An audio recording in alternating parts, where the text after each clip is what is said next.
com a internet, então tenho paz do Senhor para vocês e paz do Senhor não é sério, né?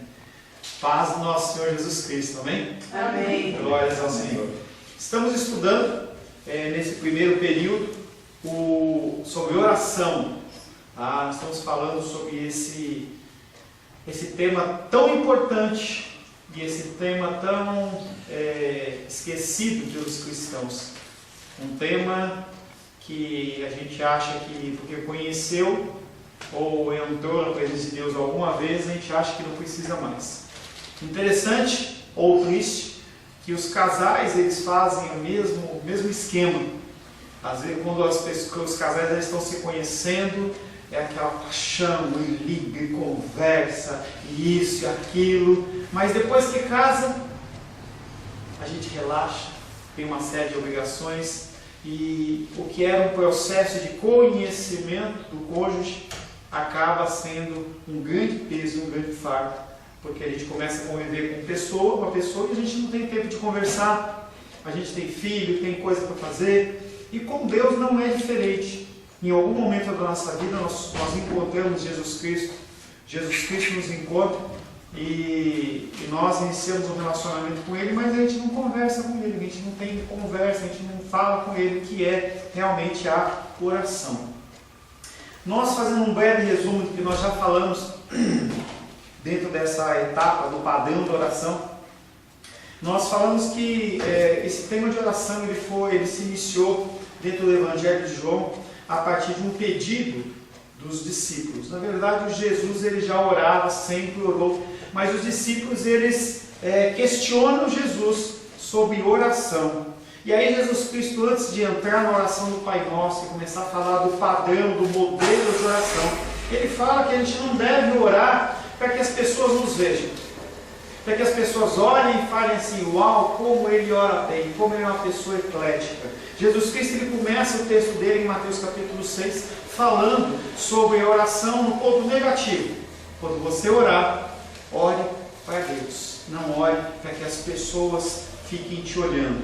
Então ele inicia a oração do Pai Nosso pelo Pai Nosso, e aí ele quebra algo que havia de compromisso ou algo que havia de costume, que era tratar Deus no sentido que não tratar como Pai. Jesus Cristo fala Pai, e as pessoas elas ficam extremamente escandalizadas por esse grau de intimidade de Jesus e esse grau de intimidade que Ele nos dá a permissão de falar, de nos relacionarmos. Eles tinham um relacionamento com Deus muito distante, em que eles não podiam se relacionar com Deus com facilidade.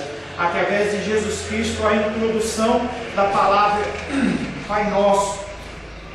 E aí nós falamos ainda dentro dessas duas palavrinhas de Pai Nosso, da distinção entre as pessoas que podem chamar Deus de Pai e as pessoas que não podem chamar Deus de Pai. Eu não posso chamar o irmão Cláudio de pai, apesar de ele ter idade para ser o meu pai. Edilene não pode chamar o irmão Cláudio de pai, mas Glenda pode, porque ela é filha.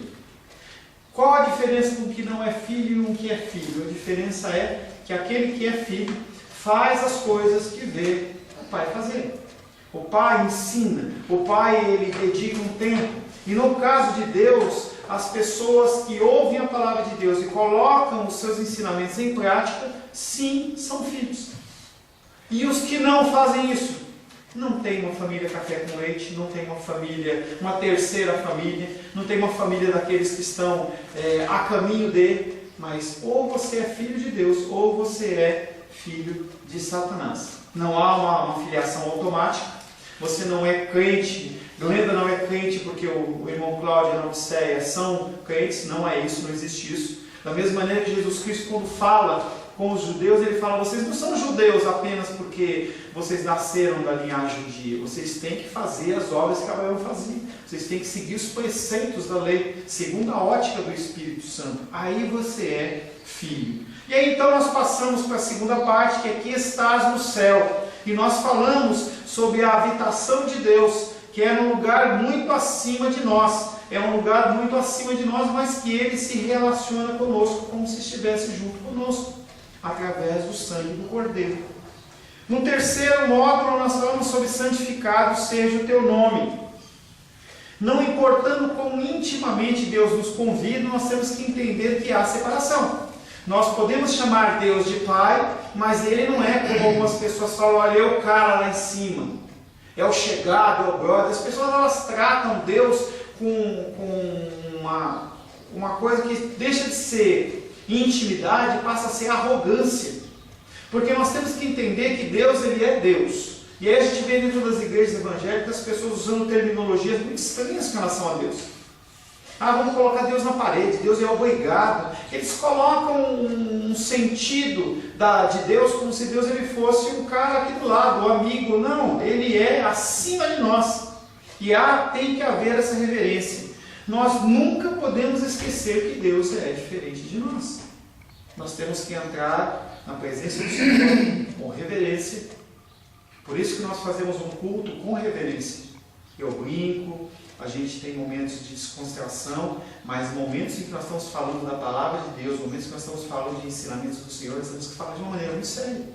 Nós não podemos fazer aqui como se fosse um show, como se fosse um circo. As pessoas elas têm tratado a igreja como um grande circo, porque as pessoas elas têm que ser entretidas. Nós temos inclusive o show da fé. Esse nome não é um nome adequado para uma igreja ou para um culto, entendendo que nós estamos levando a adoração àquele que é o Santíssimo.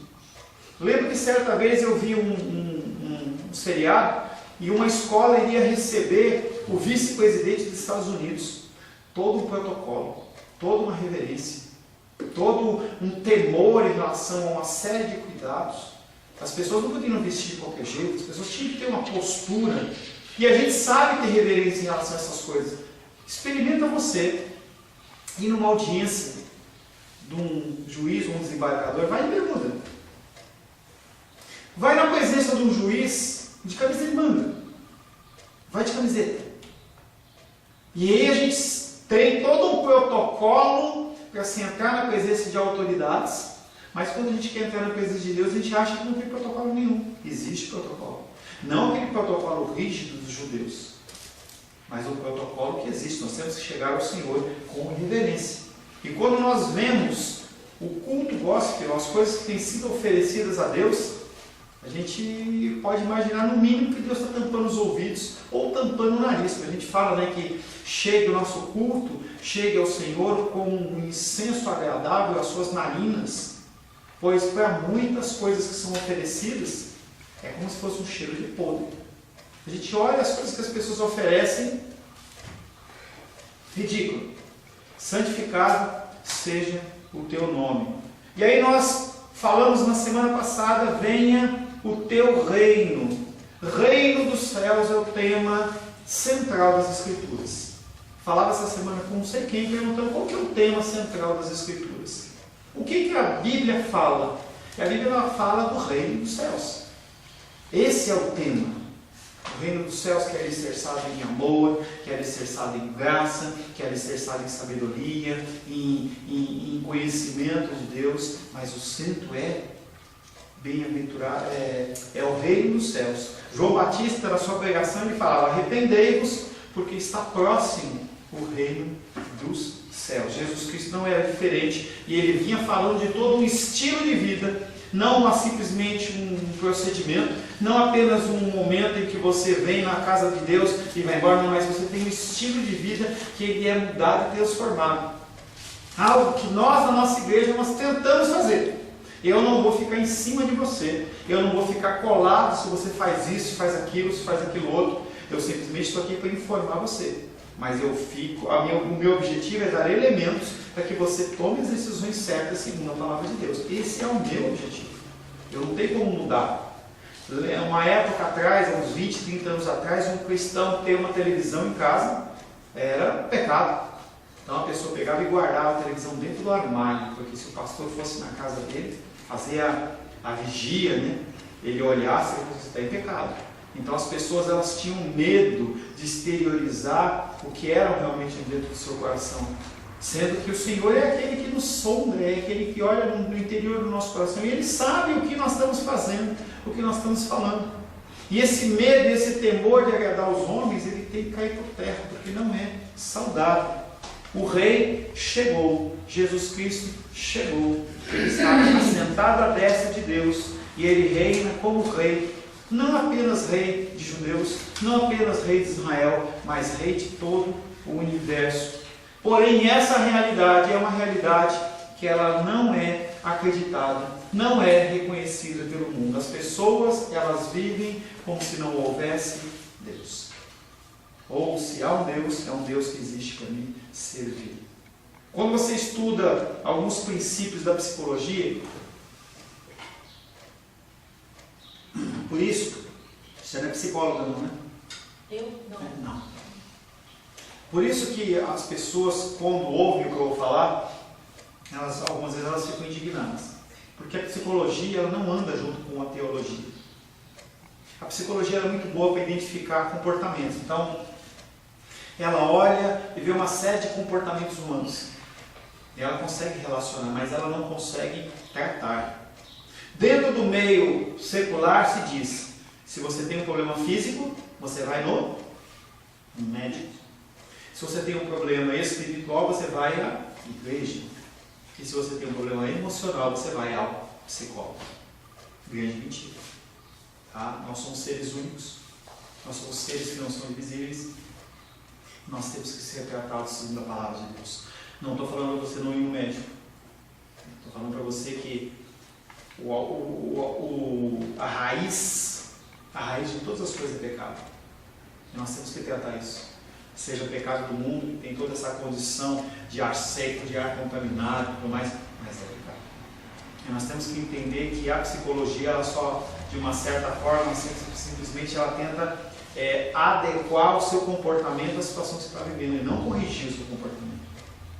Tanto que se você for num consultório psicológico e falar sobre homossexualismo, ou se você for falar sobre algum tipo de distúrbio qualquer, a pessoa fala assim, olha, você faz o seguinte, de dia você fica normal, mas de noite eu estava vendo uma reportagem dos Estados Unidos que tem homens, ou seres humanos, né, mas mais homens, que eles são chamados de CD, que eles são donos de casa no sentido pai de família, mas que eles gostam de se vestir de mulher.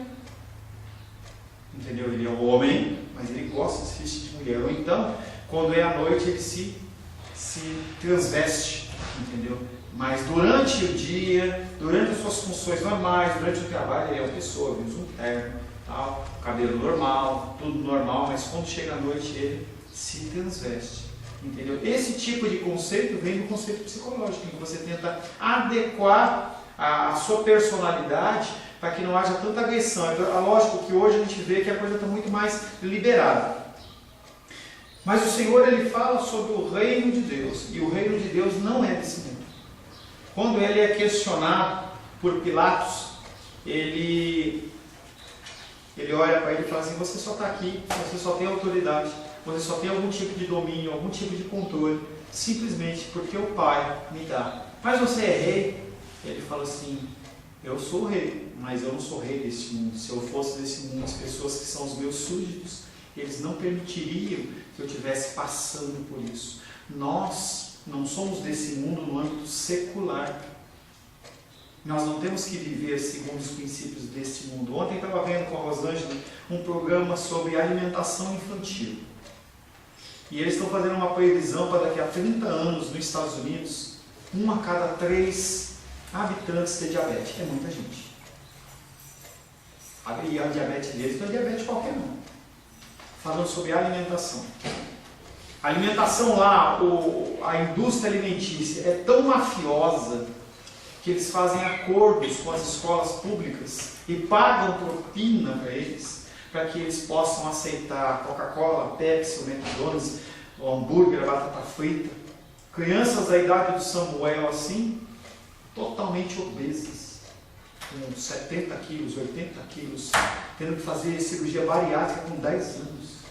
E aí o médico fala assim, a gente sabe tratar de um adulto, tipo eu, 49 anos, com diabetes. Sabe tratar do irmão Cláudio com diabetes, com 80 e poucos anos. Mas como é que vai tratar um menino dessa idade com diabetes? E eles estavam mostrando que toda a geração, essa geração de agora, ela vai padecer. Porque está tudo contaminado. E eles começam a fazer todo um estudo em relação à alimentação, mostrando como é isso. A gente reclama aqui dos nossos políticos que estão fazendo desvio de dinheiro da Petrobras. Lá eles estão matando as crianças. E aí o apresentador do programa ele fala assim: eu não acredito que esses caras durmam à noite, porque eles estão matando as crianças. E aí mostra um relato de algumas crianças chorando, falando assim: eu não tenho o que eu possa fazer, porque só tem essa comida. Eu vou na escola, ou é hambúrguer, ou é batata frita, refrigerante, então eu fico com fome. Chorando as crianças. E esse reino não é o reino de Deus. O reino dos céus é um outro reino e nós não fazemos parte deste reino.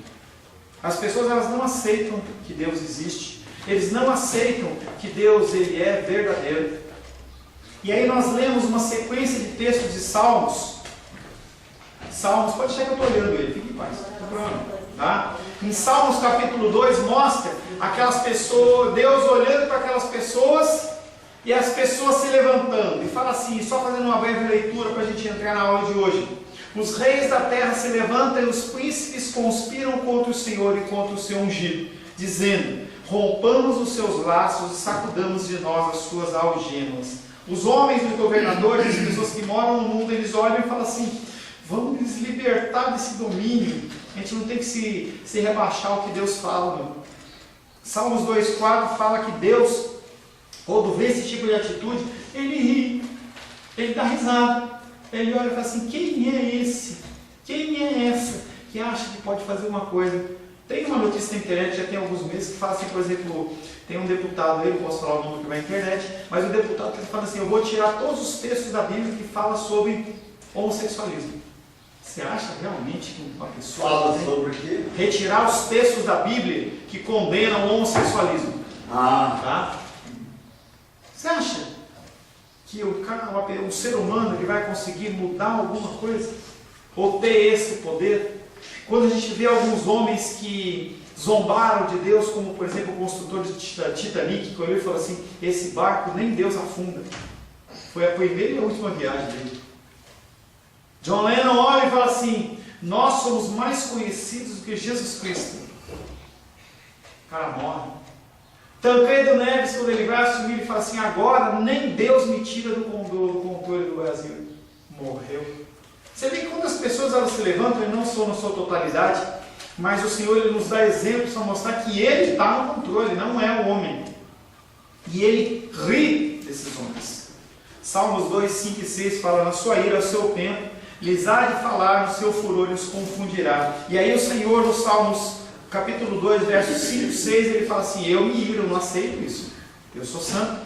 Eu não deixo que zombem de mim. E aí nós finalizamos a aula na semana passada falando sobre o versículo 9 e 10, que fala: com vara de ferro as regerás e despedaçarás como um vaso de oleiro. Essas pessoas que se levantam, elas serão destruídas. Senão viverão numa miséria total. No dia do juízo não vão ter como se justificar.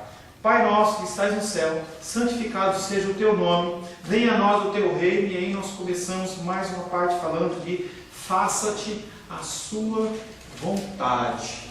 E é interessante, se você fizer essa oração de uma maneira sem meditar, parece que está falando, você está dando aval a Deus agir.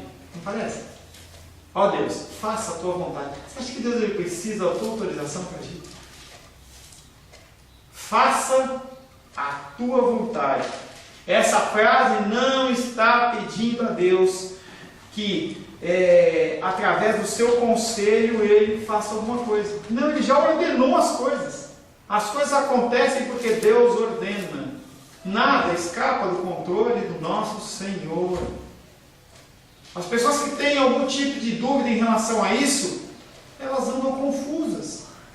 Elas andam atrás de lastros, de âncoras, coisas para darem validade ao que eles acreditam.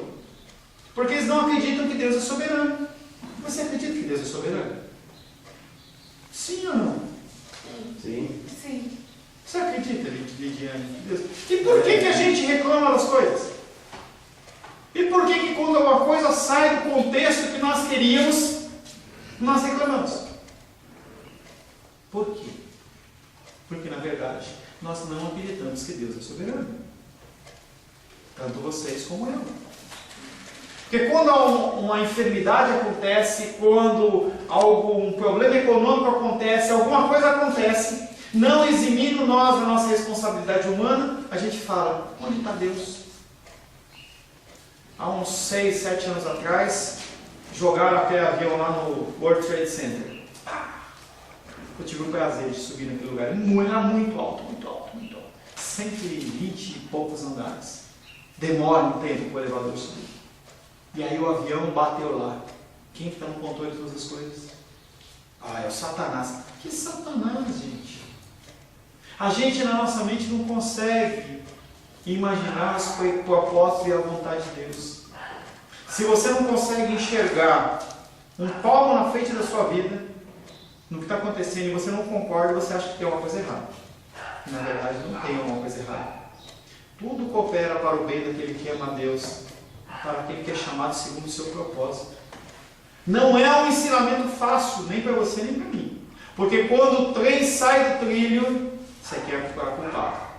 Na época das bruxas, 1600, se a pessoa ela tivesse um comportamento diferente, elas olhavam para aquela pessoa e tinham que descobrir o que é que está acontecendo. Se choveu demais, alguém está fazendo uma macumba, um feitiço. Se choveu de menos, a mesma coisa. E era uma caça às bruxas. Eu e você, nas nossas vidas, nós fazemos constantes caças às bruxas. Porque as coisas saem dos trilhos na minha vida e saem na sua vida.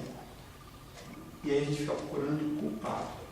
Na verdade, as coisas elas acontecem dentro de uma ordenança, dentro de um controle de Deus que eu e você não conseguimos imaginar. Nós não conseguimos pensar. Já dei esse exemplo. Quando você joga xadrez, quanto mais você tiver memória na tua mente, jogadas, mais você vai ser um bom enxadrista, que é o termo para quem joga xadrez. Então você tem que saber muitas jogadas. Mas por mais que você saiba jogadas, você nunca consegue controlar tudo. Não, eu tenho que fazer o meu orçamento, eu controlo, eu anoto a água, a luz, eu anoto o telefone, eu anoto as coisas de uma forma geral. Mas chega alguma coisa no momento do dia em que simplesmente, ou do mês, que sai do controle. E aquele dinheiro que era para existir não existe. Aquele dinheiro que era para ser a reserva não existe. E aí você fala, o que está acontecendo? Tudo no controle do meu Deus e do seu Deus. Isso é uma realidade que quanto mais rápido nós aprendermos, mais a nossa vida vai ser tranquila. É o que o apóstolo Paulo falava, eu sei viver na riqueza e na pobreza. Eu sei num dia ter alimento e no outro dia não ter alimento. O que foi? O copo d'água? Você tem que entender que num dia você pode ser extremamente abençoado e no outro dia não ser extremamente abençoado. Por exemplo prático, eu estava conversando com a titia hoje. Ontem ela me ligou falando que tinha passado um dia sem dor. Tranquilo. Quando foi hoje ela falou assim, olha, essa noite foi mal, foi ruim, entendeu? Eu tive algumas dificuldades. A gente tem que saber que um dia é um dia de não ter dor e um dia é um dia de ter dor. Um dia, a Fabíola, que não está aqui, eu posso citar, a Fabíola está com a mãezinha dela. Glória a Deus que a mãezinha está aqui. O Senhor a retira. O Senhor sabe todas as coisas. Ela tem momentos de dor, momentos de luto dela, é normal. Tá? Mas é algo que nós temos que entender que o Senhor ele está no controle. Porque se você não acreditar nisso, vai ficar parecendo que você anda alheio às coisas, às vontades, e qualquer coisa pode acontecer. A gente está aqui congregando, bum! Não, está tudo no controle do Senhor. E se depender de mim e de você apenas, nós estamos perdidos, porque o meu coração e o seu coração é ruim, é pecaminoso. Imagina você depender de mim. Eu gosto de ligar para as pessoas, entendeu? Essa semana, por causa do negócio da Rosângela, acabei não ligando, né? Desculpa. Então, não falei com a Lourdes, por exemplo. Mas não pode depender de mim. Eu tenho que confiar no Senhor. São as coisas que nós temos que nos depender. Faça-te a sua vontade. Essa frase não está pedindo a Deus que determinado conselho se torne realidade. Ou que Deus faça as coisas que Ele preordenou desde a eternidade. Deus não precisa de sua aprovação para nada. E ele faz e pronto. Em vez disso, estamos orando por obediência à vontade revelada de Deus. É muito diferente. Quando você ora, você vê como a estrutura do Pai Nosso ela é complexa. Pai nosso, está no céu, santificado seja o teu nome, venha a nós o teu reino, seja feita a tua vontade. O que nós estamos orando quando nós oramos essa parte é falando: Deus, me ensina a aceitar a sua vontade. Me ensina a aceitar a sua vontade. Me ensina a viver segundo a sua vontade. Me ensina, segundo o conselho da tua vontade, a viver de uma maneira tranquila e abençoada. Não ser rebelde. Não ser uma pessoa que murmura o tempo inteiro, reclama o tempo inteiro, mas que eu possa entender que é a sua vontade. Em vez disso, estamos orando por obediência à vontade revelada de Deus, o que Ele nos deixou evidente por meio dos seus mandamentos. A terceira petição é uma súplica por obediência da parte do povo de Deus. Porque o povo que não é de Deus, eles não vão obedecer. É eu e você. É as pessoas da Igreja de Cristo que estão espalhadas pelo Brasil e pelo mundo. Que faça a tua vontade, Senhor. Que a gente possa entender isso. Uma súplica no sentido de que as pessoas que fazem do povo de Deus obedeçam aos mandamentos de Deus. Que seja feita a sua vontade. Jesus Cristo, no monte de Getsemane, suou sangue e ele faz um pedido a Deus.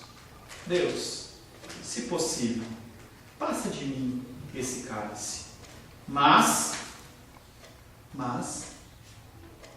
o que ele fala? Seja feita a tua vontade. Que seja feita a tua vontade, não a minha. É a oração do Pai Nosso. É um pedacinho da oração do Pai Nosso. Deus, eu sei que vem sofrimento aí. Ele sabia o que iria acontecer. Ele não estava lá, ele não foi pego de surpresa, ele sabia. Talvez eu e você, sabendo de alguma coisa que fosse acontecer no nosso futuro, a gente ia ficar extremamente angustiado. Eu fico imaginando uma pessoa que recebe um diagnóstico de câncer terminal. Como é que fica a pessoa? Ou ela sai descontrolada, fazendo o que não devia, o que não podia, ou então ela entra num processo de depressão profunda. Jesus Cristo, ele sabia que ele ia passar por aquilo, que ia escarnecer dele, que ele ia carregar a cruz, qual a dor que ele ia sentir. Ele, como Deus, ele sabia, e ele ia sentir aquela dor como um homem, naquele desprezo como um homem. Imagina você, quando você é desprezado, como fica o seu coração? Quando alguém deixa de falar bom dia para você. Nosso coração fica todo amarguradinho. A pessoa não me cumprimentou. Vai eu chegar aqui mais tarde, está todo mundo sentado aqui, venho aqui, cumprimento só a Glenda e não cumprimento o Sebastião. Pode ser até que ele não exteriorize, mas ele vai falar assim: poxa, por quê? Será que eu sou invisível? É o sentimento do nosso coração. Imagina Jesus Cristo. Jesus Cristo que deu a sua vida, estava querendo só ensinar, só ajudar, só fazer o bem. E aquelas mesmas pessoas que ele curou vão lá e escarnecem, ele cospe na cara dele.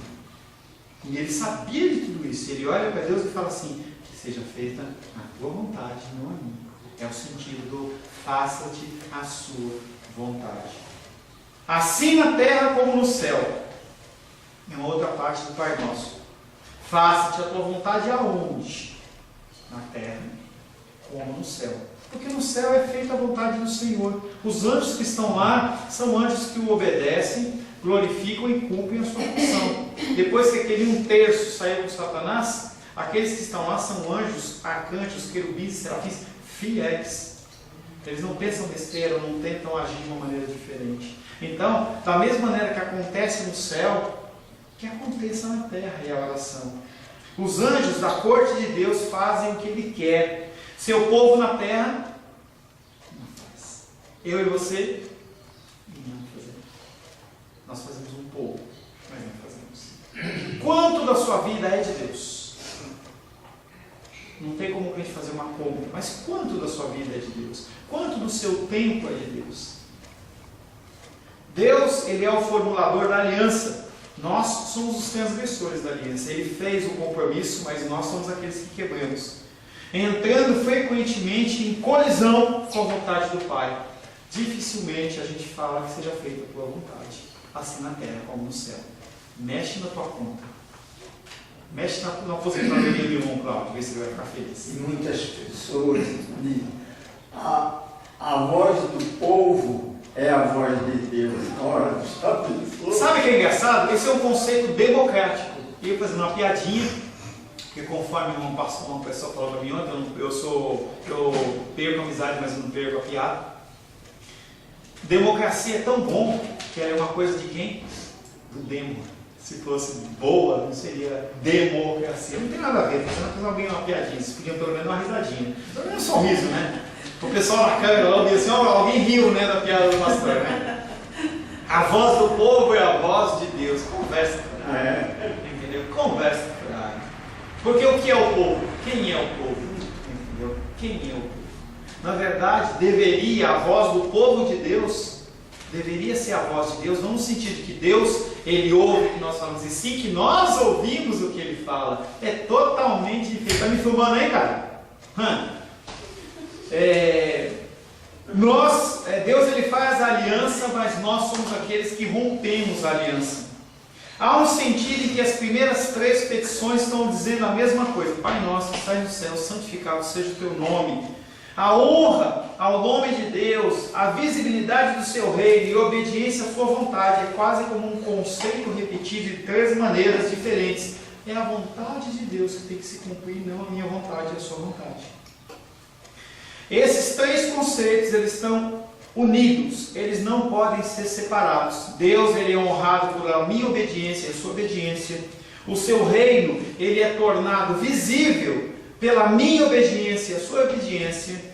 E a vontade dele é feita através da minha vontade, da sua vontade. Os ensinamentos, eles são trazidos para você. E você pode sim glorificar o nome do Senhor através da sua vida e através da sua ação. Mas pastor, e se eu não quiser fazer? Deus, ele manda fazer. E você tem ouvido a palavra de Deus domingo após domingo. O que acontece? O nome de Deus não vai ser glorificado? Engano seu. Se você recebe um ensinamento para fazer algo e você não faz, Deus vai ser glorificado da mesma maneira. A diferença é que Ele vai ser glorificado através da sua condenação. Quando você estiver no inferno, eu não, você, eu sou ungido. Entendeu? As pessoas que não glorificam o Senhor na terra, nas suas vidas, eles vão glorificar na eternidade através do juízo divino. E por mais que você torça o nariz em relação a isso, você no inferno glorifica o nome do Senhor, porque a justiça de Deus vai ser colocada. Olha, do jeito que Deus falou, realmente aconteceu. Então, quer você faça de um jeito ou faça do outro, então é melhor que você cumpra a vontade de Deus mesmo, porque de uma maneira ou de outra você vai glorificar o nome dele. Haverá um dia, haverá um momento em que todo joelho se dobrará, toda língua confessará que Jesus Cristo ele é o Senhor. Não é opção. Não é opção. Eu lembro de um filme, eu já falei para algumas pessoas desse filme, eu não lembro se é o filme chamado Armagedon, um filme fim do tempo. Aí mostra no final lá a figura do anticristo, e aí ele começa a se transformar no bodão, né, no demônio lá, e aí chifre, ele fica mais alto, vermelhão, com rabo e tal, e ele começa a governar, ele começa a mandar, e aí o céu ele começa a mudar de cor, começa a ter uma referência como de Apocalipse, como se o céu estivesse descortinando. Eu sei que as pernas daquele diabão lá começam a tremer assim, ele começa a gemer, ele cai de joelho e fala: Jesus Cristo, ele é o Senhor. Não tem como, mesmo ele vai se dobrar, porque ele é o nome sobre todo nome, não tem como você não se dobrar. E nós vivemos numa cultura hoje pecaminosa, bagunçada, suja, em que se a gente não tomar cuidado, a gente fica enlameado, porque o certo é errado e o errado é certo, não tem mais padrão, é tudo tão confuso. Se você procurar referências, você não acha referências. A gente não encontra hoje referências bíblicas, homens e mulheres de Deus que sejam realmente pessoas excepcionais, pessoas que realmente entreguem a sua vida. Eu estava vendo algumas reportagens, estava fazendo uma leitura de alguns livros, e aí tem uma tribo, se não me engano era no Amazonas, tipo década de 30 mais ou menos, década de 40. E aí alguns missionários foram lá. tentar evangelizar os índios. E os índios comeram eles. Encontraram o corpo de um dos missionários lá, meio comido lá. E aí eles falaram assim, poxa, os caras são animais, né? Será que a morte desses missionários foi algo que saiu do controle de Deus? Será que Deus não sabia disso? Tudo tem um motivo e um propósito. Outros missionários foram lá. E as pessoas olharam e falaram assim, você vai lá para a tribo onde os caras comem? Vou. Que loucura é essa? Vou. Hoje, a tribo é convertida. O chefe lá, o cacique lá, convertido. É uma nação que, apesar de dentro do Brasil, é uma nação que serve ao Senhor. Aqueles missionários tiveram que morrer. Outras pessoas se entregam para fazer esse tipo de coisa. Tem um grupo de homens, tem histórico isso, se não me engano são católicos, e eles eram os irmãos moravianos. Era de uma região chamada Morávia. E aquelas pessoas, elas começaram a sentir um impulso no coração de ir pregar o Evangelho numa região em que não era aberto para o Evangelho. E o líder, ou o rei, ou o presidente daquele lugar, falou assim, olha, aqui só entra escravo, pois aqueles jovens, de idade de 18, 20 anos, venderam todos os seus bens para pagar a passagem para ir lá ser escravo. Nunca mais se ouviu falar daqueles homens. O que aconteceu? Não se sabe. Pessoas hoje ainda entregam as suas vidas para ir pregar o Evangelho em outras terras. Simplesmente para que algumas pessoas possam ser salvas, para que o nome do Senhor seja glorificado. Uma outra pessoa fala assim, o cara fala assim, mas você vai para lá, não se ganha uma alma lá e todo mundo morre. Ele falou, se eu tivesse 1000 vidas, eu ofereceria para Deus, seja feita a tua vontade, assim na terra como nos céus. São coisas que não escapam do controle de Deus. A morte, as pessoas que têm sido mortas lá no Oriente Médio, degoladas. Tem cristãos que têm morrido nos dias de hoje. Tudo sob o controle de Deus. Não é Satanás que está orquestrando isso, gente. Satanás não tem esse poder. A gente acha que Satanás tem todo esse poder, esse domínio, essa força. Ele é simplesmente um lacaio de Deus. Ele é um funcionário de Deus. Por mais que você ache estranho, por mais que você não concorde, você tem que entender que Deus ele é soberano. Não conceito da soberania de novo aí. Ou Deus ele é soberano ou não é. Como é que Satanás pode ter algum domínio que Deus não controle? Que soberania é essa? Não devemos entrar precipitada e arrogantemente na presença de Deus, atacando-o com as nossas petições insignificantes, porque o que você pede e o que eu peço é insignificante. No sentido que você vê, nós estamos fazendo a oração do Pai Nosso e até agora não se pediu absolutamente nada no sentido pessoal. E a gente nem fala bom dia para Deus, a gente já vai pedindo a Deus, me abençoa, me guarda. E eu não estou falando para você não fazer isso, mas você tem que passar por algumas partes antes de você entrar na presença de Deus. Não é formalidade, não é reverência, é obediência à palavra dele. A gente tem que entender que esse Deus ele não está aqui para simplesmente satisfazer a minha vontade e a sua vontade. E a gente chega na presença de Deus, Deus me abençoa, Deus cuida disso, Deus paga meu dinheiro para aquilo. E a gente não fala com Ele, a gente não conversa com Ele, a gente não se relaciona com Ele. É um relacionamento extremamente desagradável da nossa parte. Imagina uma pessoa que só vai para você para pedir. Ela nem cumprimenta você. A gente olha e fala que ele é o quê? Interesseiro. Mas é assim que a gente age com Deus. Antes da gente entrar na presença de Deus, bombardeando Ele com as nossas petições, nós temos que reverenciá-lo. Nós esquecemos com quem nós estamos falando. Voltando de novo ao exemplo do juiz, do desembargador.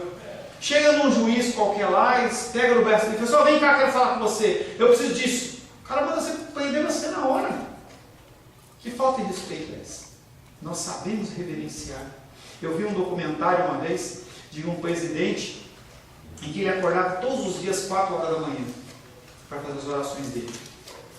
E aí eu estava entrevistando, falou com ele assim, por que você acorda todo dia essa hora e você se veste com as suas roupas presidenciais? Era um país da África e era bem militar, então eles colocam toda aquela indumentária, aquele monte de medalha e tal, o negócio. Ele falou assim, se eu quando eu vou encontrar um líder de Estado, eu me visto muito bem. Por que quando eu vou encontrar o Rei dos Reis, eu não me visto bem? Eu não estou falando que você precisa falar com Deus, você precisa colocar um terno, não é isso que eu estou falando. Estou falando que o princípio de reverência daquele homem, ele se humilhando em relação à sua posição de presidente. E aí a gente entra na presença de Deus, Deus, me dá danoninho, sempre eu quero o quê? Para mim. Você não está preocupado com um relacionamento com o Senhor. Você tem com certeza pessoas que só veem a você quando precisa de alguma coisa. É chato ou não é chato? É muito chato. Os filhos têm essa tendência. Mas por ser filho a gente engole um pouco, mas nem tanto. Às vezes eu pego lá em casa e falo assim, Dona Luísa, você acha que nós somos seu empregado? Porque ela vai lá, come o negocinho dela e faz o quê? Coloca o copinho na pia, ó. E quem conhece a minha casa sabe que tem uma entrada por trás, ela nem passa pela sala. Ela vai por trás, faz a sujeirinha dela lá e coloca na pia. Quando você vai olhar, cadê? Por que você não lavou? Esqueceu? É interessante como o ser humano é. Tanto a criança como o adulto, ele age de uma maneira igual.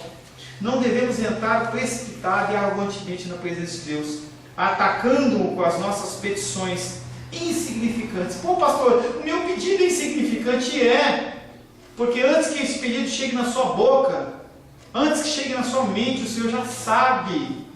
E Ele está aqui para nos abençoar com as coisas que são necessárias. E na semana que vem nós vamos falar do pão nosso que cada dia nos dá hoje. Mas não é o filé mignon nos dá hoje, nem o lombinho nos dá hoje. Mas é o essencial. Nós vamos falar na semana que vem. Devemos nos assegurar antes que nós estamos exaltando o Senhor propriamente, o Deus da criação. Somente depois que Deus foi corretamente honrado, adorado e exaltado, as petições, elas têm o seu lugar.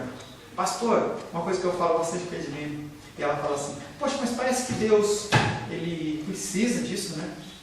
Quando você começa a observar o caminhar das coisas, parece que Deus, Ele precisa. Se Deus não receber a minha adoração e a sua adoração, parece que Ele fica todo tristinho.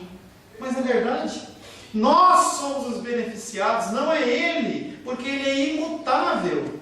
Um dos conceitos de Deus é imutabilidade. Ele é o mesmo ontem, hoje e sempre. Você existindo ou não existindo, Ele vai continuar sendo Deus. Aquela frasezinha de caminhão que eu já falei algumas vezes para você. Você sem Deus não é nada. Deus sem você, Ele continua sendo Deus.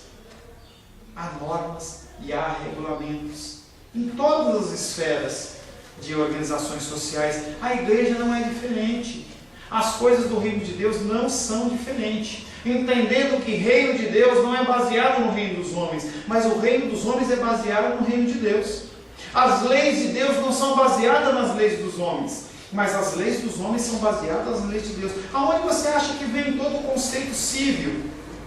De onde você acha que vem o conceito de organização? Vem tudo da palavra de Deus. Tudo é estruturado segundo a estrutura de Deus. E aí quando a gente olha, por exemplo, o povo de Israel, eles vivem segundo o conceito da teologia da palavra de Deus. E é um povo super evoluído, um povo que a agricultura dele é uma agricultura que é quase que invejada pelos povos. Eles conseguem tirar melancia e pepino do meio do deserto. Por que eles fazem isso e conseguem? Porque eles agem segundo a vontade de Deus, segundo a palavra de Deus. Amém? Feche seus olhos. Senhor, em nome de Jesus, queremos glorificar, exaltar e bendizer o Teu nome mais uma vez, pedindo a Ti, Pai querido, que o Senhor nos ensine. Que o Senhor nos ensine, Pai querido, a nos submetermos aos Teus ensinamentos, à Tua vontade, ao Teu querer. Que o Senhor possa, Pai, nos abençoar, nos ensinando a nos portarmos perante o Senhor. Que nós possamos entender que o Senhor é nosso Pai, sim, mas que nós possamos ter a reverência necessária para fazer as coisas concernentes à Tua vontade, ao Teu querer, Pai. Te louvamos, Pai, em nome de Jesus. Amém. Amém. A paz seja convosco. Meu nome é Paulo César. Eu sou pastor da Igreja Cristã Semente de Vida, aqui em Brasília, Distrito Federal. Me alegro que a palavra tenha te alcançado. A palavra faz isso. Ela alcança as pessoas aonde quer que elas estejam. E você foi agraciado com esta palavra. Não que eu tenha nada especial a te dizer. A palavra ela é suficiente e ela usa quem ela quer. E eu me alegro por ter sido um canal para poder te abençoar. Mas eu quero te dizer que não basta você ser um ouvinte. Não basta ser uma pessoa que se alegra quando você ouve a palavra de Deus. A vida ela é feita de decisões. Se você está ouvindo esta palavra hoje, eu creio que o Espírito Santo tem um propósito especial com você. Muito mais do que prosperidade, muito mais do que uma cura física, uma cura emocional ou espiritual, Ele quer te alcançar para a vida eterna. Nós investimos nosso tempo, nós investimos as nossas forças em coisas terrenas, mas o Senhor Ele tem muito mais a oferecer. Ele tem sim para você a cura, Ele tem sim para você a prosperidade, mas Ele tem muito mais que isso. Submeta-se a um Deus que Ele é capaz de mudar e transformar a sua vida por completo. Creio que o Espírito Santo Ele é capaz de tocar o teu coração. Quero pedir que você curve a sua cabeça. Senhor, em nome de Jesus, coloco na tua presença essa vida que ouve esta ministração, que ouve esta palavra. Pai, eu não tenho capacitação nenhuma, mas o teu Espírito Ele é capaz sim de tocar nesta vida, gerar nela mudança, transformação, arrependimento, e que ela possa simplesmente bater no peito, convencendo-se que é pecadora e que precisa de um Deus salvador. Não há um caminho a ti, meu Deus, que não seja através de Cristo. E eu lhe peço, Pai querido, que você alcance essa vida e ele possa sim tomar uma decisão pessoal pelo Senhor, em nome de Jesus. Amém. Amém, meu querido. Amém, minha querida. Fico contente que você esteja ouvindo essa ministração até o fim. E peço que você não se limite a ouvir os cultos pela internet. Você procure perto da sua casa uma igreja, um lugar que proclame a palavra do Senhor. Eu oro para que o Espírito Santo te direcione nessa busca, porque muita coisa tem sido oferecida que não é o Evangelho. Eu abençoo a sua vida em nome de Jesus. Amém.